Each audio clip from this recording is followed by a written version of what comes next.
Savitri by थी वो क्रांतिवीर। जिस प्रकार मुख भोजन के बाद पूरे शरीर का ध्यान रखता है, उसी प्रकार मुखिया को अपने घर के सदस्यों का ध्यान रखना चाहिए। जिनकी तस्वीर इतनी सुंदर है, उनकी कहानी कितनी अच्छी होगी। तुम ईशु की कहानी नहीं जानना चाहती हो? जानना तो चाहती हूँ, लेकिन मैं पढ़ नहीं सकती। तुम धर्म के आगे साड़ी की कीमत लगा रही हो, हाँ? साड़ी चाहे जितनी भी कीमती हो, मूल्यवान हो, लेकिन धर्म की बराबरी कभी नहीं कर सकती। काव्या, किसी पर नियंत्रण करने का, उसे गुलाम बनाने का सबसे कारगर यही तरीका है।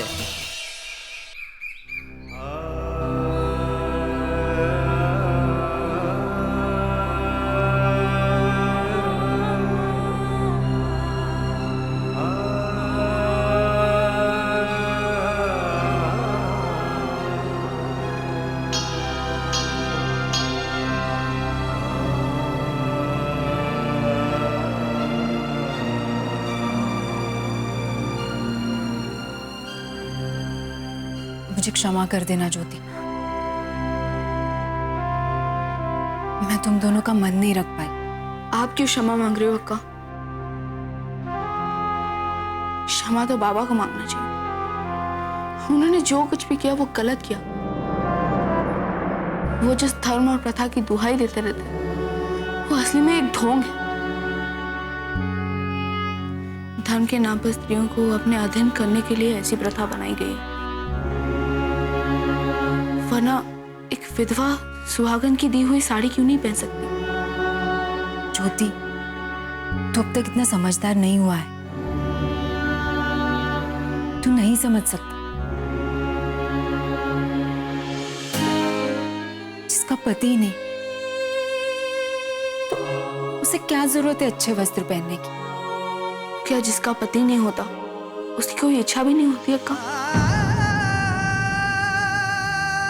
ज्योति, जिसका पति नहीं, उसकी इच्छा नहीं, बल्कि उसका दुख होता है। और तू ही सोच, कोई दुखी व्यक्ति भला अच्छे कपड़े कैसे पहन सकता है?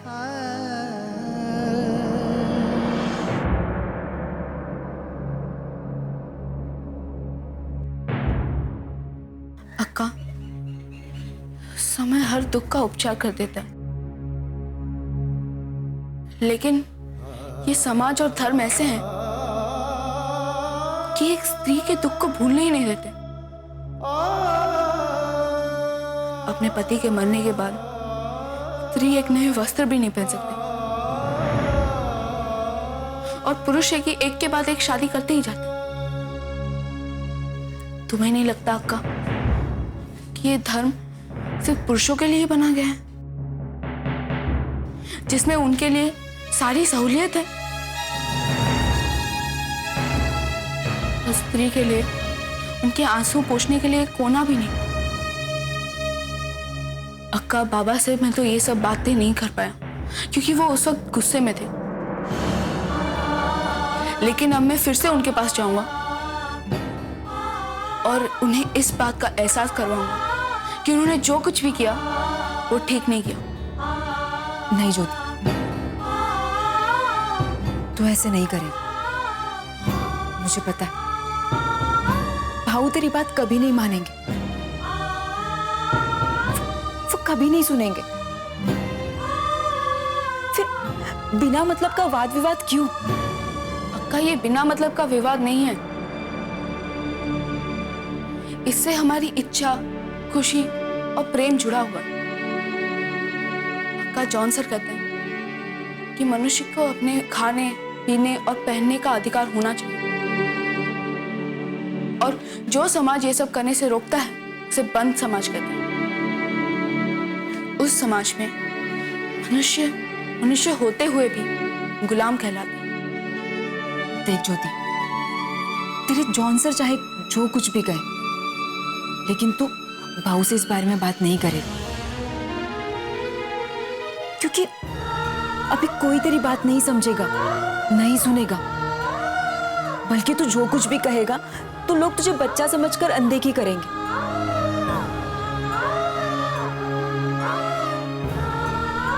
पर एक समय जरूर आएगा जब पूरी दुनिया तेरी बात समझेगी, सुनेगी।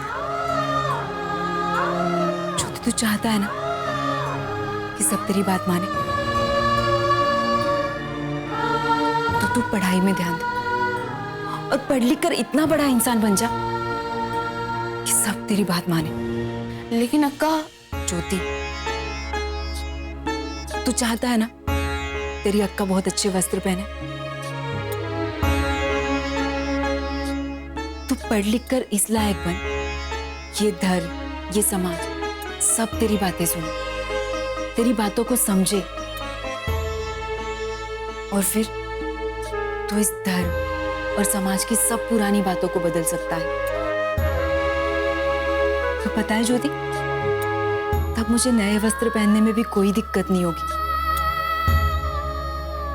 ज्योति, सावित्री भी तुम्हारी तरह ही बहुत समझदार है। तुम्हारी तरह उसका भी पढ़ाई में मन लगता है।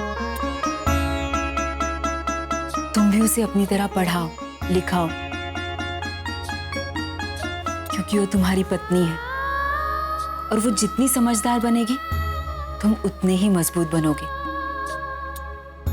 ज्योति, अब इन सब बातों पे ध्यान देने की अधिक जरूरत है, ना कि पहनने ओढ़ने की बातों। आप ठीक कह रहे हो अक्का। देखना, एक दिन ऐसा आएगा कि सिर्फ आपके साथ ही नहीं, बल्कि सभी विधवाओं के साथ भेदभाव बंद करवा के ही रहूंगा।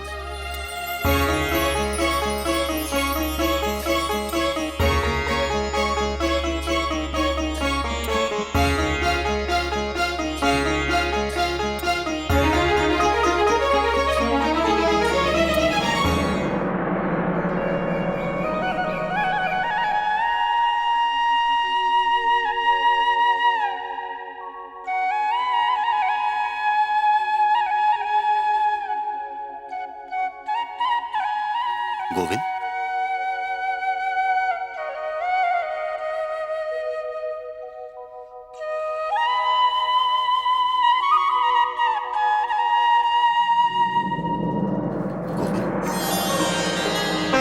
तुमने साबित कर दिया कि तुम धर्म के सच्चे सिपाही हो। तुमने धर्म का काम किया, तुम्हें तो प्रसन्न होना चाहिए। क्या हुआ गोविंद, उदास लग रहा?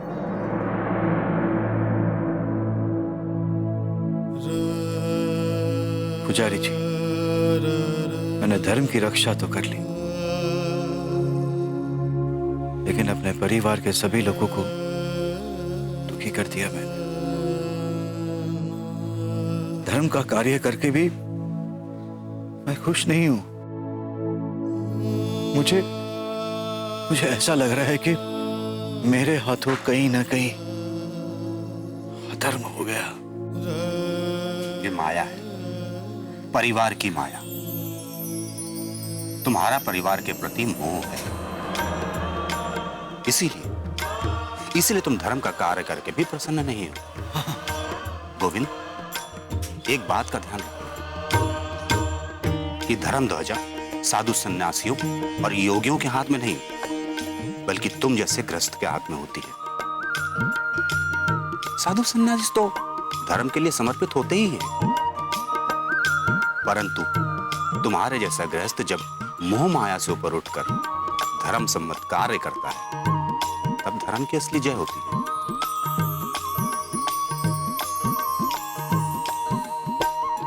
पुजारी जी, मैंने गलत तो नहीं किया ना? बिल्कुल नहीं। देखना, ईश्वर तुम्हें इसका फल अवश्य देंगे। और देखना, जब तुम्हारे इस धर्म परायण कार्य के बारे में पेशवा को बताऊंगा तो बहुत प्रसन्न होंगे और तुम्हें आशीर्वाद भी देंगे।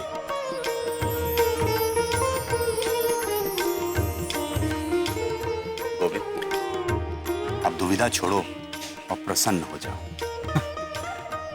जी, प्रणाम पुजारी जी।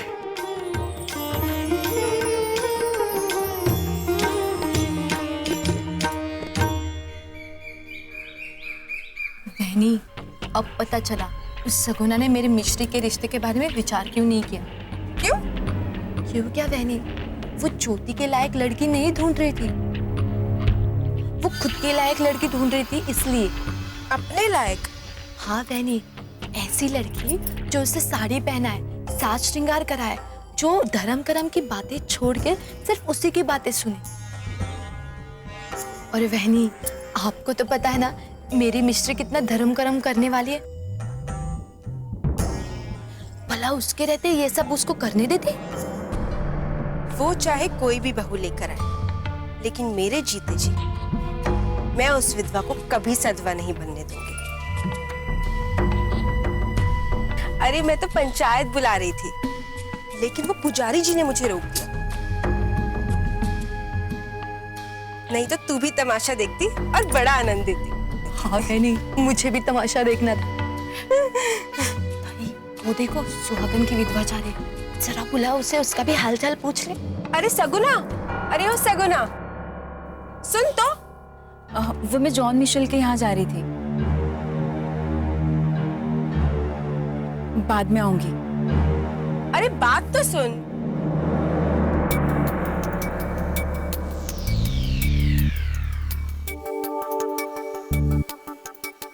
अरे सगुना, ना दुआ ना सलाम ना राम राम,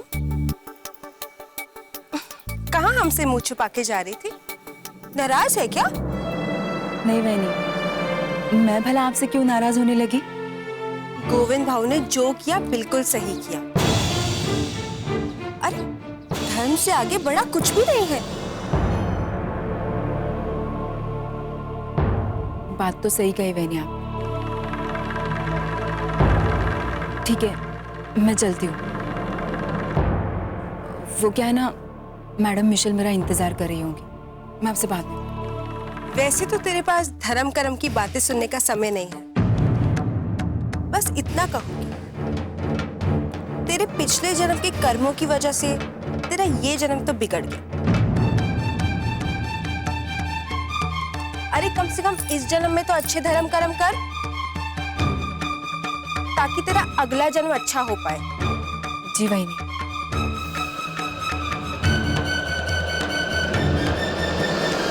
तू याद रख या ना रख, हम तुझे जरूर याद दिलाएंगे कि तू विधवा है। आखिर मेरी मिश्री का रिश्ता ठुकराने की कोई ना कोई सजा तो तुझे मिलनी ही चाहिए, और वो जरूर मिलेगी। हम देखें।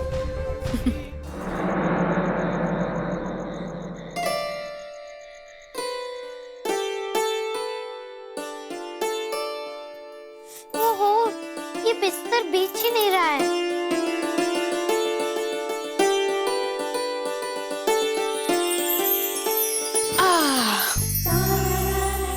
सावित्री, जब तक पति पत्नी एक दूसरे के सहयोगी ना बने, तब तक ना तो गृहस्थी चल सकती है और न ही चादर बिछ सकती है। चलो ऐसा करो,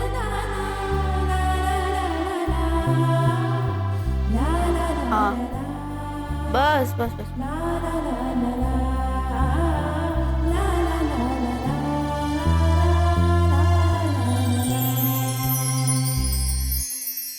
देखा सावित्री, पति पत्नी एक दूसरे के सहयोगी बनने के बाद तब हर काम इतनी आसानी से हो जाता नहीं?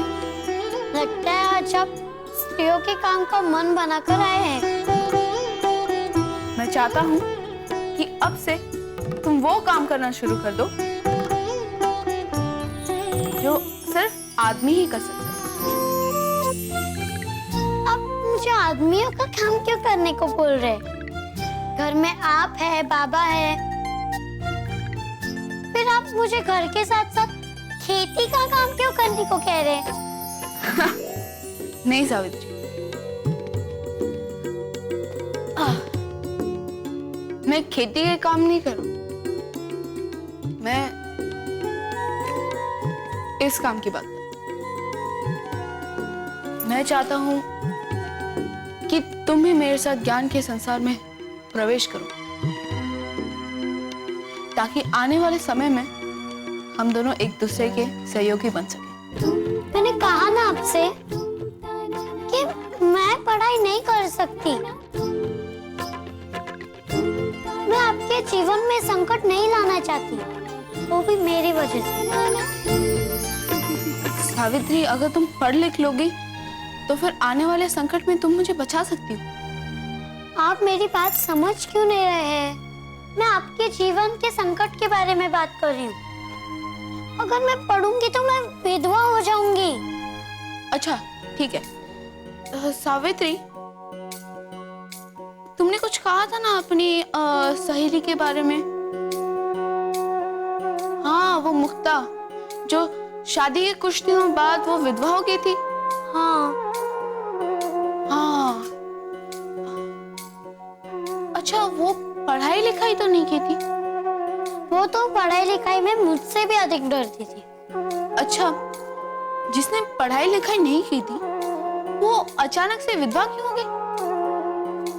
वो मैं बोलूं? क्योंकि उसकी शादी एक बूढ़े आदमी से हुई थी, और बूढ़े आदमी को तो मरना ही है। या तो उसकी पत्नी पढ़े या ना पढ़े,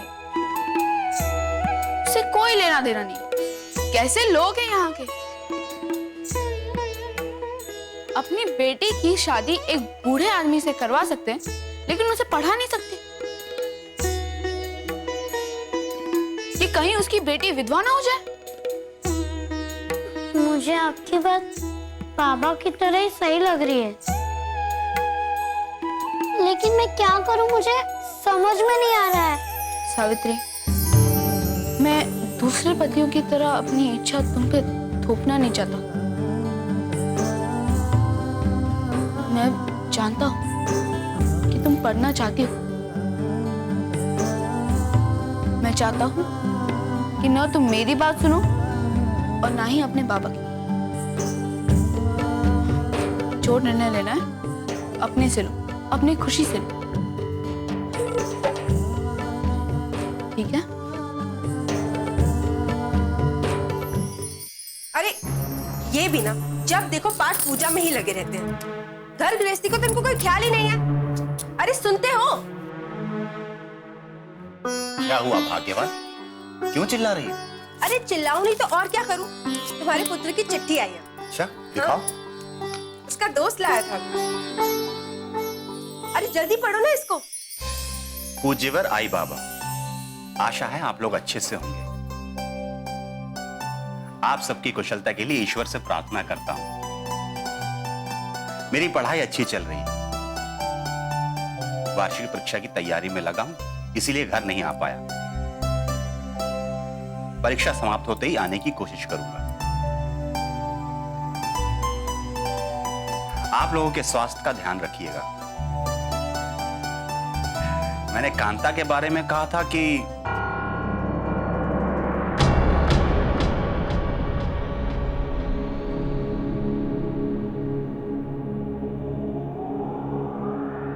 ये महादेव ने कांता के बारे में क्या लिखा है? कुछ साफ दिखाई नहीं दे रहा, स्याही फैल गई है। आप कांता को छोड़िए, आगे पढ़िए। और तू यहाँ पे खड़ी क्या कर रही है? जा बाहर जा। देरी हो गई है क्या? चल जा।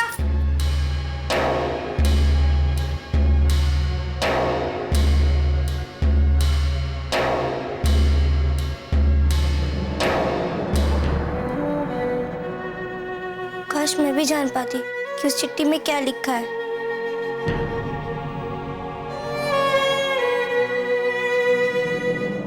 चलिए पढ़िए।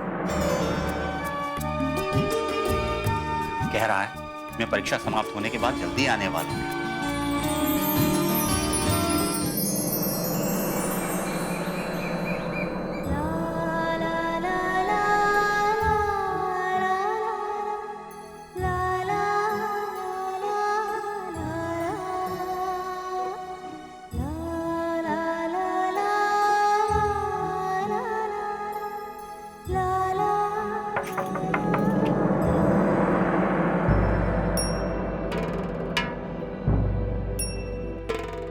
सावित्री, क्या हुआ? कुछ भी तो नहीं अक्का। बैठो। कुछ तो हुआ। तुम मुझे अपनी सहेली मानती हो ना? क्या तुम अपने सहेली से अपने मन की बात नहीं कहोगी? क्या कहूँ अक्का, सेठ जी ने मुझे धर्म संकट में डाल दिया है। कैसा धर्म संकट? वो मुझे पढ़ने के लिए कह रहे हैं। तो इसमें धर्म संकट वाली क्या बात है? अब हैरान नहीं हुई? हैरानी किस बात की? मैं तो जानती थी आजकल में ज्योति तुझसे इस बारे में बात जरूर करेगी। लेकिन अक्का, मैं बाबा की बात कभी भूलती नहीं। उनकी बात हमेशा मन में गूंजती रहती है कि अगर मैंने पढ़ाई की तो मेरे पति की मृत्यु हो जाएगी।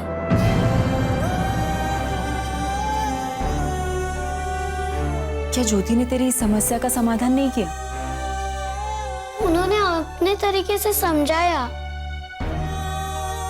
लेकिन मेरा डर है जो मन से निकल ही नहीं रहा है।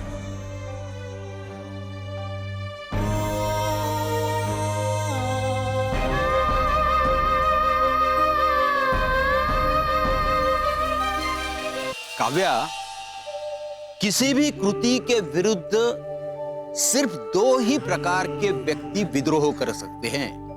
एक जो शिक्षित होते हैं और दूसरे जो प्रेम में होते हैं।